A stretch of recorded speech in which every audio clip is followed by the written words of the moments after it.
भगवान बुद्ध ने कहा है, अपने दिए आप बनो। तो क्या सत्य की खोज में किसी भी सहारे की कोई जरूरत नहीं? यह जानने को भी तो तुम्हें बुद्ध के पास जाना पड़ेगा ना।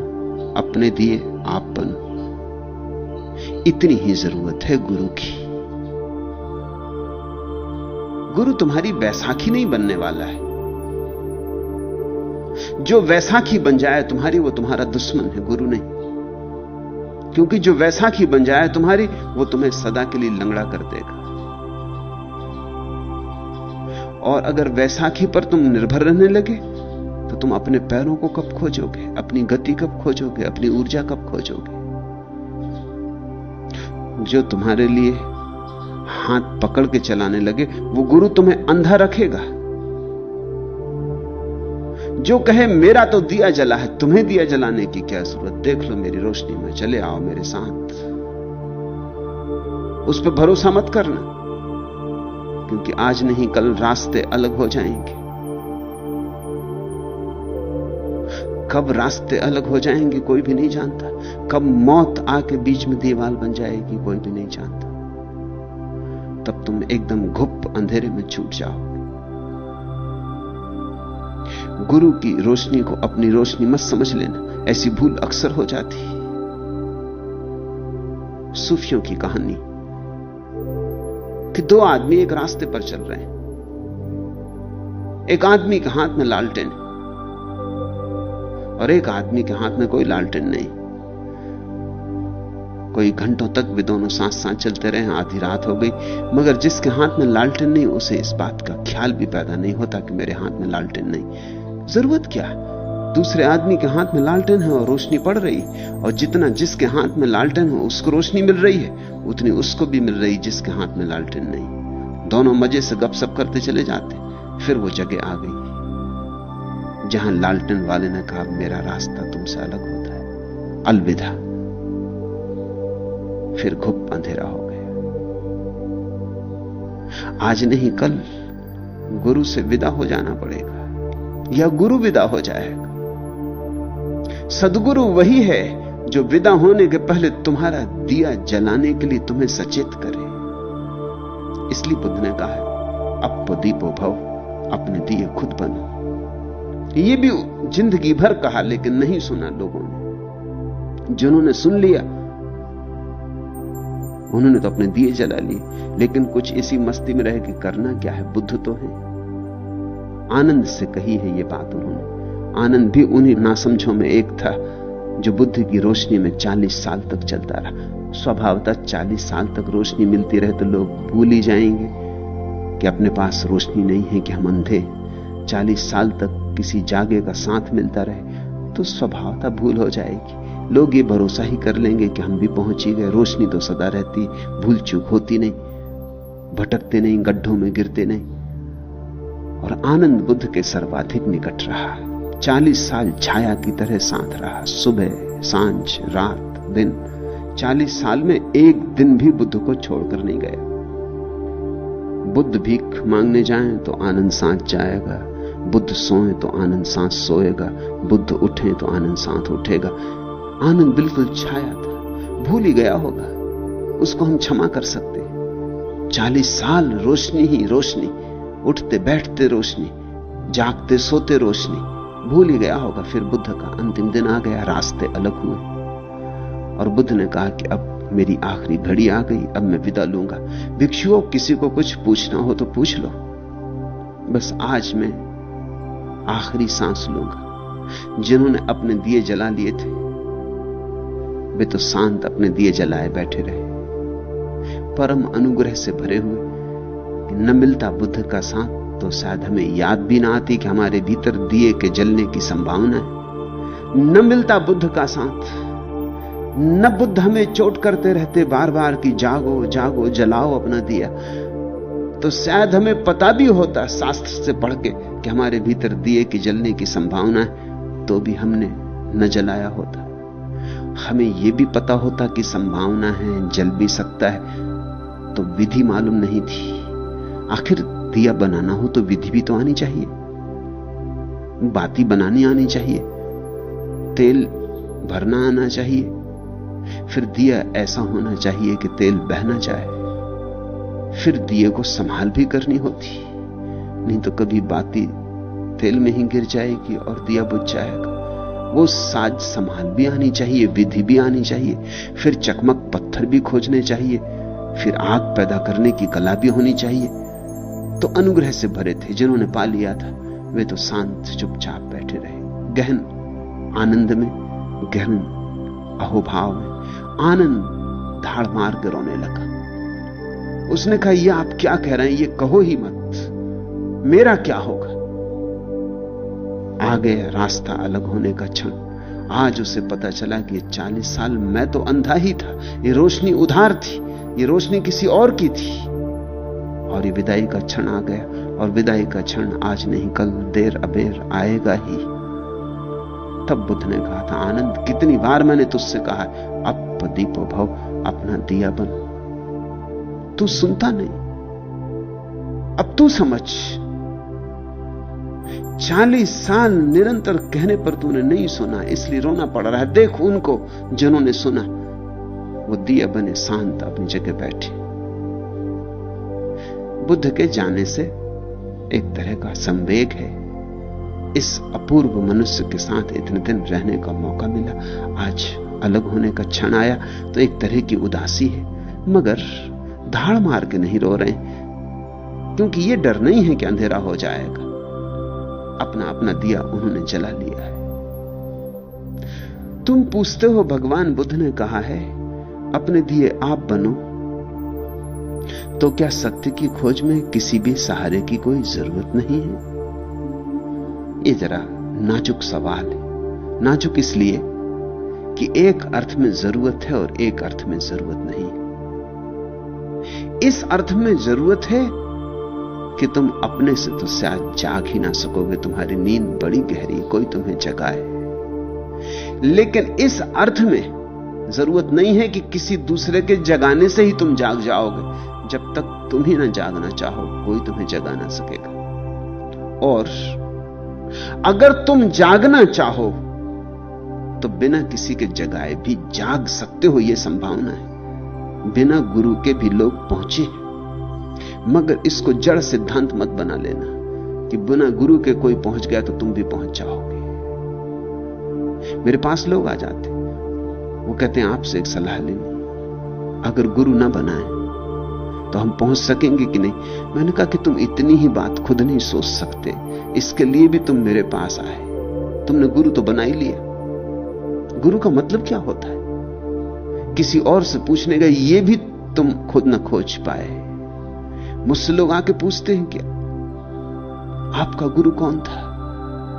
हमने तो सुना आपका कोई गुरु नहीं था। जब आपने बिना गुरु के पा लिया तो हम क्यों ना पालेंगे? मैं उनसे कहता हूं, मैं कभी किसी से यह भी पूछने नहीं गया कि बिना गुरु के मिलेगा कि नहीं। तुम जब इतनी छोटी सी बात भी खुद निर्णय नहीं कर पाते हो, तो उस विराट सत्य के निर्णय में तुम कैसे सफल हो पाओगे? तो एक अर्थ में गुरु की जरूरत है और एक अर्थ में जरूरत नहीं है। अगर तुम्हारी अभिप्सा प्रगाढ़ हो तो कोई जरूरत नहीं। लेकिन जरूरत या गैर जरूरत, इसकी समस्या क्यों बनाते हो? जितना मिल सके किसी से ले लो, मगर इतना ध्यान रखो कि दूसरे से लिए हुए पर थोड़े दिन काम चल जाए। अंततः तो अपनी समृद्धि खुद ही खोजनी चाहिए। किसी के कंधे पर सवार होकर थोड़ी देर चल लो, अंततः तो अपने पैरों का बल निर्मित करना ही चाहिए। रास्ता सीधा साफ है। प्रबल प्रयास हो तो अकेले भी पहुंच जाओगे। रास्ता इतना सीधा साफ है कि इस पे किसी के भी साथ की कोई जरूरत नहीं। लेकिन अगर अकेले पहुंचने की हिम्मत न बनती हो तो थोड़े दिन किसी का साथ बना लेना, लेकिन साथ को बंधन मत बना लेना। फिर ऐसा मत कहना कि बिना साथ के हम जाएंगे ही नहीं तो तुम कभी ना पहुंचोगे, क्योंकि सत्य तक तो अंततः अकेले ही पहुंचना होगा। एकांत में ही घटेगी घटना। उस एकांत में तुम्हारा गुरु भी तुम्हारे साथ मौजूद नहीं होगा। गुरु तुम्हें संसार से मुक्त होने में सहयोगी हो सकता है, लेकिन परमात्मा से मिलने में सहयोगी नहीं हो सकता। संसार से छुड़ाने में सहयोगी हो जाएगा। संसार छूट जाए तो फिर तुम्हें एकांत में परमात्मा से मिलना होगा। वह मिलन भीड़ भाड़ में नहीं होता। किस कदर सीधा सहल साफ है यह रास्ता देखो, न किसी साख का साया है न दीवार की टेक, न किसी आंख की आहट न किसी चेहरे का शोर, न कोई दाग जहां बैठ के सुस्ताए कोई, दूर तक कोई नहीं कोई नहीं कोई नहीं। चंद कदमों के निशान हां कभी मिलते हैं कहीं, साथ चलते हैं जो कुछ दूर फकत चंद कदम, और फिर टूट के गिरते हैं ये कहते हुए अपनी तन्हाई लिए आप चलो, तन्हा अकेले साथ आए जो यहां कोई नहीं कोई नहीं। किस कदर सीधा सहल साफ है यह रास्ता देखो। थोड़ी दूर किसी के कदम के साथ चल लो ताकि चलना आ जाए। मंजिल नहीं आती इससे, सिर्फ चलने की कला आती। थोड़ी दूर किसी के पग चिन्हों पर चल लो ताकि पैरों को चलने का अभ्यास हो जाए। इससे मंजिल नहीं आती, मंजिल तो तुम्हारे ही चलने से आएगी, किसी और के चलने से नहीं। मेरी आंख से तुम कैसे देखोगे? हां, थोड़ी देर को तुम मेरी आंख में झांक सकते हो। तुम मेरे हृदय से कैसे अनुभव करोगे? हां, थोड़ी देर किसी गहन भाव की दशा में तुम मेरे हृदय के साथ धड़क सकते हो। निश्चित ही किसी प्रेम की घटना में थोड़ी देर को तुम्हारा हृदय और मेरा हृदय एक ही लय में बद्ध हो सकते। उस देर क्षण भर को तुम्हें रोशनी दिखेगी, उस देर को क्षण भर को आकाश खुला दिखाई पड़ेगा, सब बादल हट जाएंगे, लेकिन यह थोड़ी ही देर को होगा। अंततः तो तुम्हें अपने हृदय का सरगम खोजना ही है। किस कदर सीधा सहल साफ है यह रास्ता देखो, न किसी साख का साया है न दीवार की टेक, न किसी आंख की आहट न किसी चेहरे का शोर, न कोई दाग जहां बैठ के सुस्ताए कोई, दूर तक कोई नहीं कोई नहीं कोई नहीं। चंद कदमों के निशान हां कभी मिलते हैं कहीं, साथ चलते हैं जो कुछ दूर फकत चंद कदम, और फिर टूट के गिरते हैं ये कहते हुए अपनी तन्हाई लिए आप चलो, तन्हा अकेले साथ आए जो यहां कोई नहीं कोई नहीं। किस कदर सीधा सहल साफ है यह रास्ता देखो। अच्छा है कि तुम्हें परमात्मा तक अकेले ही पहुंचने की संभावना है, नहीं तो किसी पर निर्भर होना पड़ता, और निर्भरता से कभी कोई मुक्ति नहीं आती। निर्भरता तो गुलामी का ही एक अच्छा नाम है।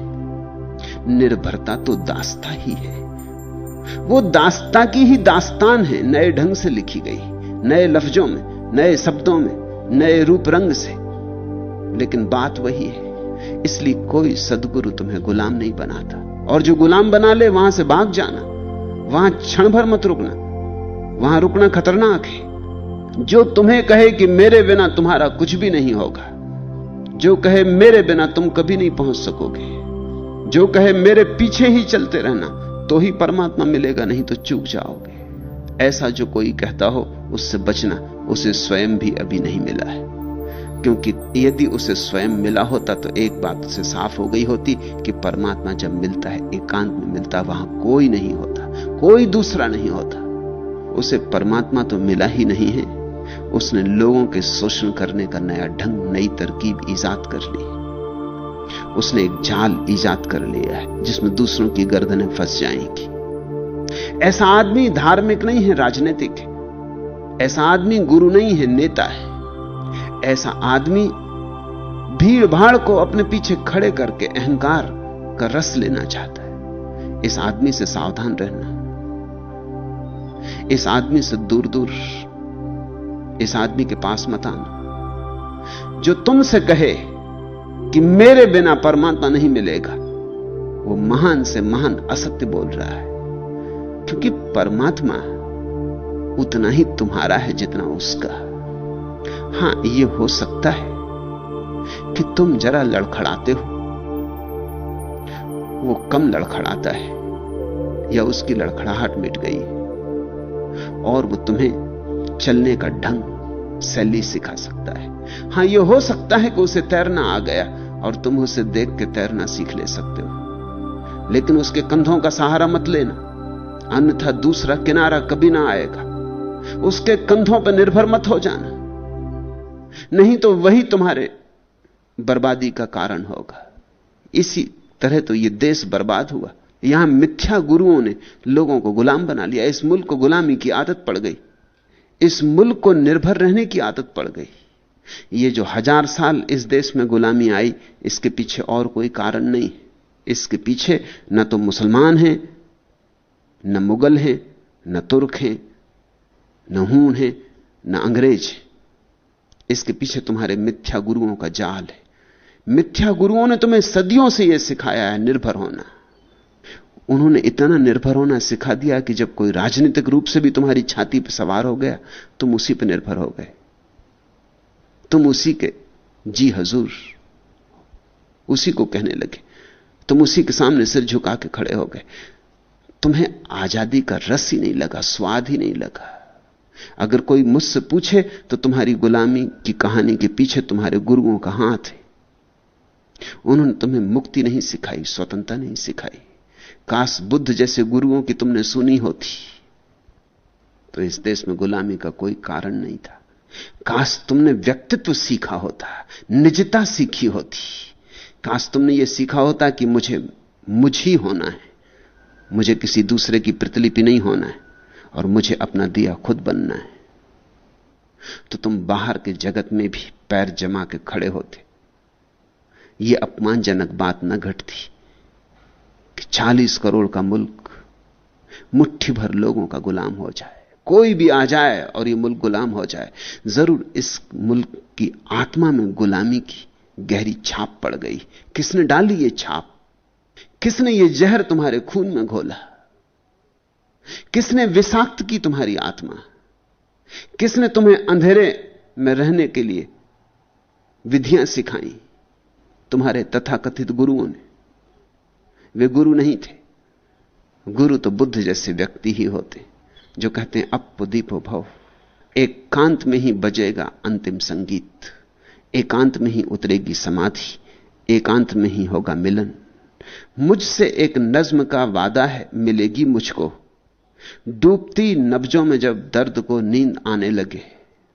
जर्द सा चेहरा लिए चांद उफक पर पहुंचे, दिन अभी पानी में हो रात किनारे के करीब। न अंधेरा न उजेला हो, न यह रात न दिन। जिस्म जब खत्म हो और रूह को जब सांस आए, मुझसे एक नज्म का वादा है मिलेगी मुझको। एक गीत तुम्हारे भीतर घटने को है, वायदा है एक गीत का कि मैं आऊंगा, बरसूंगा तुम पर। लेकिन कब? जब सब समाप्त हो जाए। मुझसे एक नज्म का वादा है मिलेगी मुझको, डूबती नब्जों में जब दर्द को नींद आने लगे। जब तुम्हारे जीवन की सारी पीड़ाएं छूट जाएं, जब तुम्हारे दर्द की आदतें मिट जाएं। जर्द सा चेहरा लिए चांद उफक पर पहुंचे, दिन अभी पानी में हो रात किनारे के करीब। न अंधेरा न उजाला हो, द्वंद्व जहां मिट जाए। न अंधेरा न उजाला हो, न यह रात न दिन। इसलिए तो हम संध्या शब्द का उपयोग करते प्रार्थना के लिए। क्यों संध्या का उपयोग करते? संध्या का अर्थ ही प्रार्थना हो गया। लोग कहते हैं अभी वे संध्या कर रहे हैं। संध्या का मतलब न अंधेरा हो न उजाला हो, न यह रात न दिन, मध्य में हो। सब द्वंद्व छूट जाएं, सब अतियां छूट जाएं। न इस तरफ न उस तरफ कोई झुकाव न रह जाए, कोई चुनाव न रह जाए, कोई विकल्प न रह जाए। न जीवन न मृत्यु, न वसंत न पतझड़, न सुख न दुख। संध्या आ जाए। दिन अभी पानी में हो रात किनारे के करीब। न अंधेरा न उजाला हो, न यह रात न दिन। जिस्म जब खत्म हो और जिसे तुमने अब तक जाना है कि मैं हूं, जिसे तुमने माना है कि मैं हूं, वो जब मिटने लगे। जिस्म जब खत्म हो और रूह को जब सांस आए। ये जो सांसें तुमने समझी हैं जीवन है, ये तुम्हारी असली सांस नहीं। इस सांस से तो केवल देह चलती है। एक और सांस है। जब इस सांस से तुम्हारा संबंध छूट जाता है, तब दूसरी सांस पैदा होती है। जिस्म जब खत्म हो और रूह को जब सांस आए, मुझसे एक नज्म का वादा है मिलेगी मुझको। वहीं वह संगीत उतरता है जिसे समाधि कहो, सत्य कहो, सौंदर्य कहो, शिवत्व कहो, मुक्ति कहो, मोक्ष कहो, निर्वाण कहो, लेकिन उस परम एकांत में जहां सब छूट गया, संसार गया, और गए, मित्र गए, शत्रु गए, देह भी गई, श्वास भी गई, दिन और रात भी गए, सब द्वंद चले गए, जहां बिल्कुल निपट सन्नाटा रह गया, वहीं रूह को सांस आती, वहीं पहली दफे तुम्हारा आत्मिक जीवन शुरू होता है, वहीं तुम्हारा पुनर्जन्म होता है। उस घड़ी में परमात्मा से मिलन, वह घड़ी बड़ी एकांत की घड़ी। दूसरा तो क्या, तुम भी वहां नहीं होते, इतना एकांत होता है कि एक भी वहां नहीं होता, दो तो मिट ही गए होते, अंततः एक भी मिट गया होता है, सिर्फ विराट शून्य होता है, सब अनुपस्थित होता है। उस खाली रिक्त स्थान में ही परमात्मा का प्रवेश है। इसलिए बुद्ध ठीक कहते हैं, अपने दिए आप बनो। इसका यह मतलब नहीं कि गुरु की कोई जरूरत नहीं है, इसका मतलब यह भी नहीं कि गुरु के बिना कोई पहुंच नहीं सकता। इसलिए मैंने कहा नाजुक सवाल है, नाजुक इसलिए कि गुरु की जरूरत है और नहीं भी है। इतनी ही जरूरत है कि तुम इशारे समझ लो और चल पड़ो, सदा गुरु के पीछे ही चलते रहने की जरूरत नहीं। इशारा समझ में आ जाए, फिर भीतर चलना है, फिर किसी के पीछे नहीं चलना। उंगलियों को मत पकड़ लेना, उंगलियां जिस तरफ इशारा करती, जिस चांद की तरफ, उसको देखना और चल पड़ना।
तीसरा प्रश्न, आप कहते हैं मांगो मत, दो लुटाओ, और जीसस कहते हैं मांगो और मिलेगा। दो बुद्ध पुरुषों के वक्तव्य में इतना विरोध क्यों है? दोनों वक्तव्य अलग अलग घड़ियों में दिए गए वक्तव्य हैं, अलग अलग लोगों को दिए गए वक्तव्य हैं, विरोध जरा भी नहीं। समझो, जीसस ने कहा है मांगो और मिलेगा, खटखटाओ और द्वार खुलेंगे, खोजो और पाओगे। बिल्कुल ठीक बात है। जो खोजेगा ही नहीं वह कैसे पाएगा, जो मांगेगा ही नहीं उसे कैसे मिलेगा, और जो द्वार पे दस्तक भी ना देगा उसके लिए द्वार कैसे खुलेंगे। सीधी साफ बात है। यह एक तल का वक्तव्य है। जीसस जिनसे बोल रहे थे, जिन लोगों से बोल रहे थे, इनके लिए जरूरी था, ऐसा ही वक्तव्य जरूरी था। इस वक्तव्य में ख्याल रखना, वे लोग जिनसे जीसस बोल रहे थे, ये ऐसे लोग थे जिन्होंने जीसस को सूली पर लटकाया। इन लोगों के पास अध्यात्म जैसी कोई चित्त की दशा नहीं थी, नहीं तो ये जीसस को सूली पर लटकाते। लाओ त्सु का वचन ठीक इससे उल्टा लगेगा तुम्हें, वही मेरा वचन भी है। लाओ त्सु कहता है मांगा और चूक जाओगे, खोजा और भटके, खोजो मत और पालो। यह कुछ और तल का वक्तव्य है, किन्हीं और तरह के लोगों से कहा गया है। लाओ त्सु पर किसी ने पत्थर भी नहीं मारा। सूली की तो बात अलग। जिनके बीच लाओ त्सु रहा होगा ये बड़े अद्भुत लोग थे, अलग अलग कक्षाओं में ये बातें कही गई थी। पहली कक्षा में बच्चे को कहना पड़ता है गा गणेश का। अब विश्वविद्यालय की अंतिम कक्षा में भी अगर यही कहा जाए गा गणेश का, तो मूढ़ता हो जाएगी। और दोनों जरूरी। जीसस जिनसे बोल रहे थे वे बिल्कुल प्राथमिक कक्षा के विद्यार्थी थे। लाओ त्सु जिनसे बोल रहा था वो आखिरी चरम कोटि की बात बोल रहा था। मगर फिर भी वक्तव्य विरोधी लगते हो। तुम्हें हैरानी होगी कि मान लो ये भी ठीक है कि पहली कक्षा में कहते हैं गा गणेश का, तो आखिरी कक्षा में ये थोड़ी कहते हैं कि गा गणेश का नहीं। रहता तो गा गणेश का ही है, विद्यार्थी जान गए इसलिए अब कहना नहीं पड़ता कि गा गणेश का। वक्तव्य फिर भी विरोधी लगते हैं, क्योंकि जितना फासला पहली कक्षा में और विश्वविद्यालय की कक्षा में होता है, वो फासला विपरीतता का नहीं है, वो एक ही श्रृंखला का है। और सांसारिक व्यक्ति में और आध्यात्मिक व्यक्ति में जो फासला होता है वो विपरीतता का है, एक ही श्रृंखला का नहीं। एक जगह जाके इस जगत के सारे सत्य उल्टे हो जाते। समझने की कोशिश करोगे तो समझ में आ जाएगा। पहली बात, जिसने कभी खोजा ही नहीं वो कैसे खोज पाएगा? और लाओ त्सु कहता है जो खोजता ही रहा वो कैसे खोज पाएगा?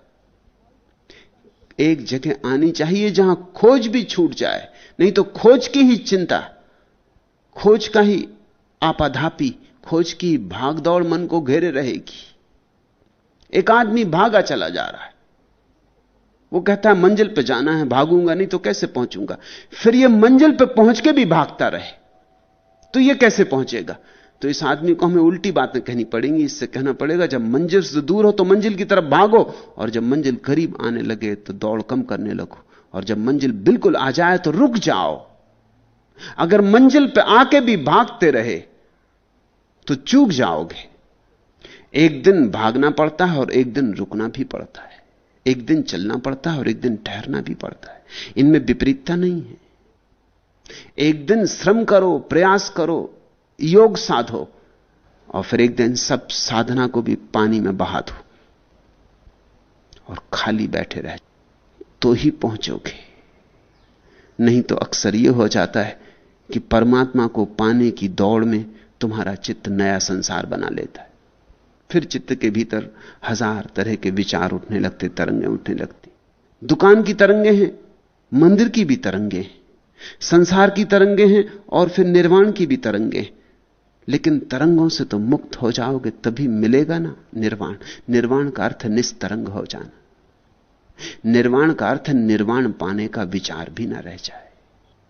बुद्ध के जीवन में यह बात बिल्कुल साफ है। 6 वर्ष तक कठोर तपश्चर्या की, और फिर 6 वर्ष के बाद एक दिन तपश्चर्या का त्याग कर दिया। उसी तरह जिस तरह एक दिन राजमहल का त्याग कर दिया था, तपश्चर्या का भी त्याग कर दिया। उसी रात बुद्धत्व फलित हुआ। अब यह सवाल सदियों से पूछा जाता रहा है कि बुद्ध को बुद्धत्व कैसे मिला? 6 वर्ष की तपश्चर्या के कारण मिला या तपश्चर्या के त्याग से मिला? जो ऐसा प्रश्न पूछते हैं उन्होंने प्रश्न को गलत ढंग दे दिया, शुरू से ही गलत ढंग दे दिया। उनको जो भी उत्तर मिलेंगे वो गलत होंगे। अगर गलत प्रश्न पूछा तो गलत उत्तर पाओगे। प्रश्न ठीक होना चाहिए। जब तुमने ये पूछ लिया कि बुद्ध को 6 वर्ष की तपश्चर्या से मिला, क्योंकि मिला 6 वर्ष के बाद एक रात, या उस सांझ को उन्होंने तपश्चर्या छोड़ दी थी, उसी रात घटना घटी। 6 वर्ष की तपश्चर्या है और उसी रात तपश्चर्या का त्याग भी किया। मिला क्यों? मिला कैसे? क्या कारण है? तपश्चर्या कारण है या उस रात तपश्चर्या का छोड़ देना कारण? मैं तुमसे कहूंगा दोनों कारण है। तपश्चर्या न की होती तो छोड़ते क्या खाक? छोड़ने के पहले तपश्चर्या होनी चाहिए। जैसे कोई गरीब आदमी कहे कि सब त्याग कर दिया, इसके त्याग का क्या अर्थ होगा? हम पूछेंगे तेरे पास था क्या? वो कहे था तो मेरे पास कुछ था ही नहीं, लेकिन सब त्याग कर दिया। इसके त्याग का कोई मूल्य नहीं। कोई सम्राट त्यागे तो मूल्य है, जब कुछ था ही नहीं तो त्याग क्या किया है? होना चाहिए त्यागने के पहले। बुद्ध ने तपश्चर्या छोड़ी क्योंकि तपश्चर्या की थी। तुम ऐसी अपनी आराम कुर्सी पर लेट जाओ, कहो कि चलो आज हमने तपश्चर्या छोड़ दी, हो जाए बुद्धत्व का फल, आज की रात लग जाए। फिर तुम थोड़ी देर में बैठे बैठे थकने लगोगे कि कुछ नहीं हो रहा है। आंख खोल खोल के देखोगे कि अभी तक बुद्धत्व आया नहीं, करबट बदलोगे, फिर थोड़ी देर में सोचोगे कि अरे ये सब बकवास है, ऐसे कुछ होने वाला नहीं, हमें तो पहले ही मालूम था कि कुछ होता जाता नहीं, फिर भी एक प्रयोग करके देख लिया। फिर उठकर अपना रेडियो चलाने लगोगे या टीवी शुरू कर दोगे या अखबार पढ़ने लगोगे या चले क्लब की तरफ कि चलो 2 हाथ जुए के खेलाएं कि शराब ढाल लो। वो जो 6 वर्ष की तपश्चर्या है वो अनिवार्य हिस्सा है, उसके बिना नहीं घटता।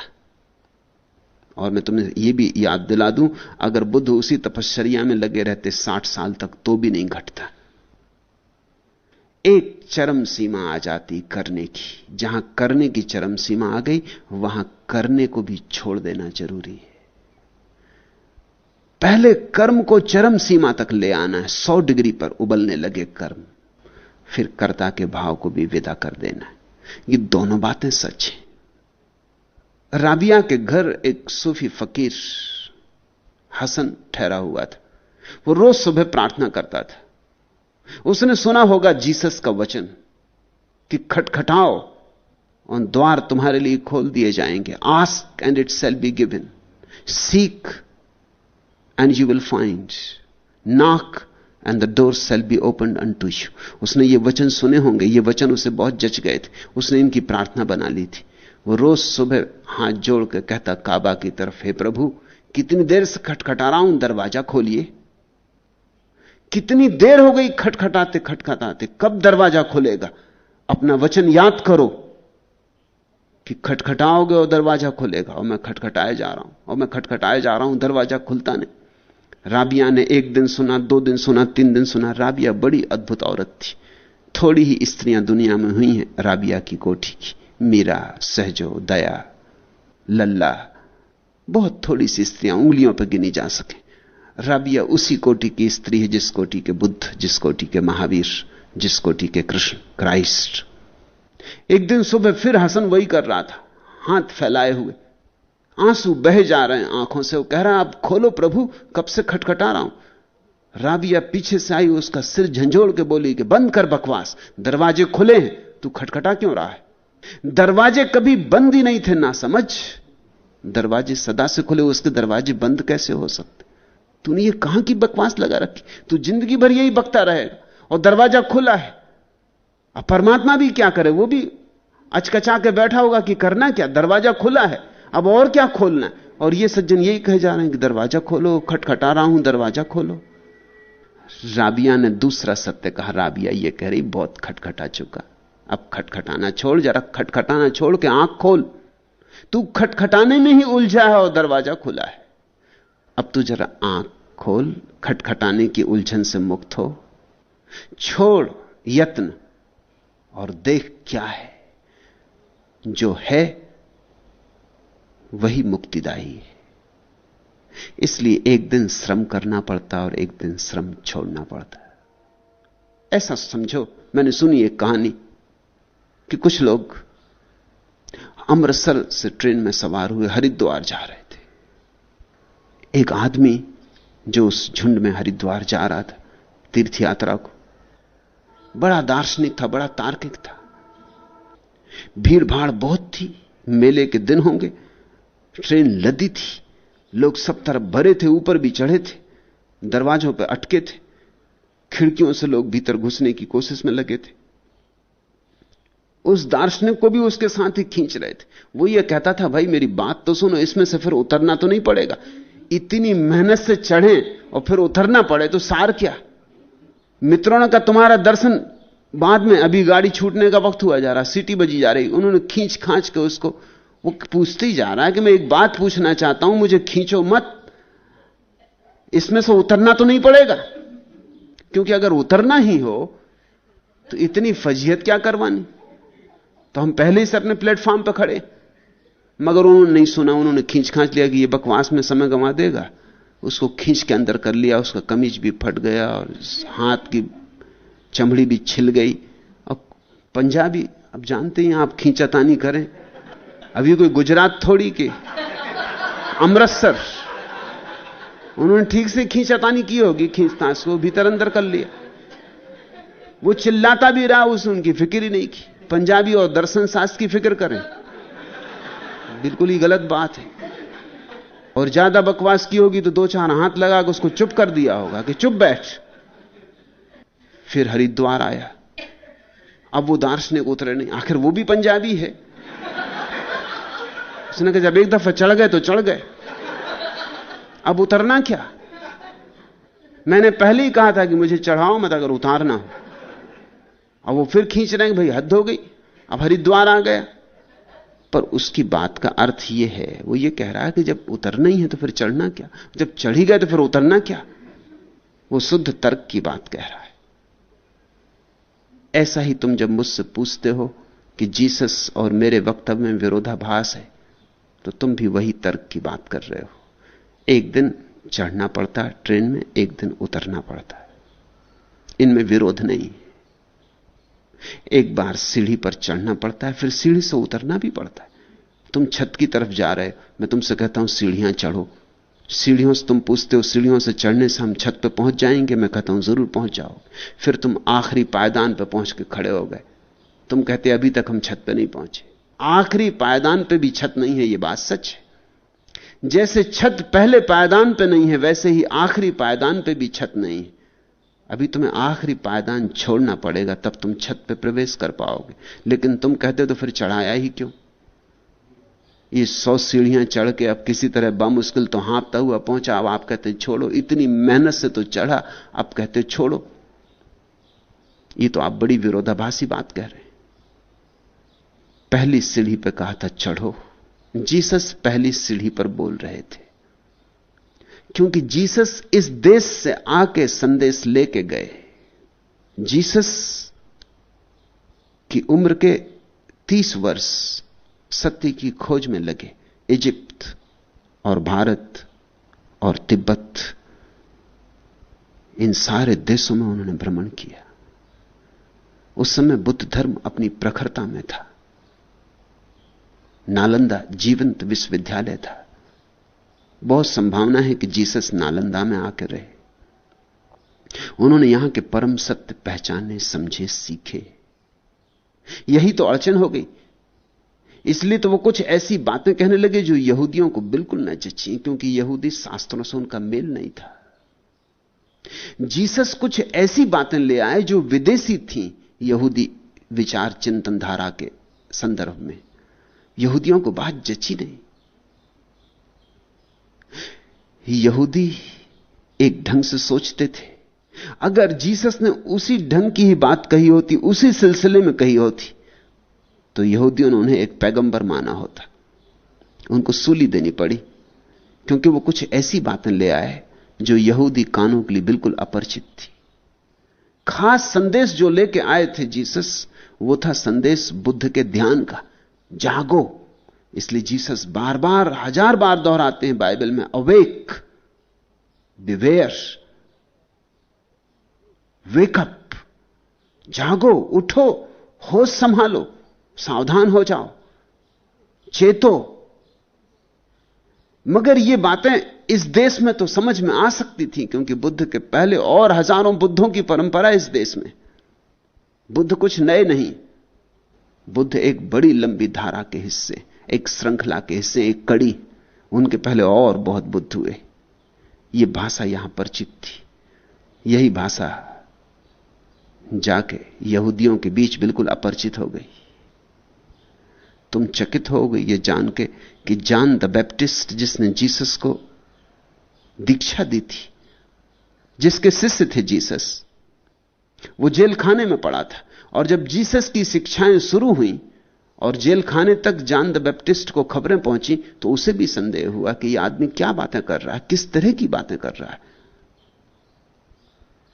उसने एक पत्र लिख के भेजा जीसस के पास कि मैं ये फिर से पूछना चाहता हूं कि तुम वही हो जिसके लिए हम यहूदी सदियों से प्रतीक्षा कर रहे थे, या तुम कोई और हो? क्या हमें फिर प्रतीक्षा करनी पड़ेगी उस मसीहा की? ये क्यों पत्र जॉन द बैप्टिस्ट ने लिखा होगा जीसस को? इसलिए लिखा कि उसको भी समझ में नहीं पड़ा कि आदमी कह क्या रहा है, ये कहां की बातें ले आया है, ये कुछ बेबूझ पहेलियां ले आया है। जीसस इस देश से संदेश लेके गए, स्वभावता एक नई जाति में जिसने यह संदेश कभी नहीं सुना था, उन्हें आबासा से बात शुरू करनी पड़ी, गा गणेश का। पहली सीढ़ी से बात शुरू करनी पड़ी। लाओसु या बुद्ध या मैं जब तुमसे बोल रहा हूं तो आखिरी सीढ़ी की बात बोल सकता हूं। उसके लिए पृष्ठभूमि है। जीसस के पास पृष्ठभूमि नहीं थी, मजबूरी थी, विरोध जरा भी नहीं है। जिस सीढ़ी पर जीसस तुम्हें चढ़ा रहे हैं, उसी सीढ़ी पर मैं तुमसे दूसरा सत्य भी कह रहा हूं कि चढ़ना जरूर, उससे उतरना भी है, इसे भूल मत जाना। तो तुमसे कहता हूं, मांगो, बिना मांगे कैसे मिलेगा। और तुमसे यह भी कहता हूं कि मांगना छोड़ो, मांगने से कभी मिला है। तुमसे कहता हूं, खटखटाओ तो द्वार खुलेंगे। और तुमसे यह भी कहता हूं, अब खटखटाना बहुत हो गया, अब खटखटाना रोको, देखो द्वार खुले ही।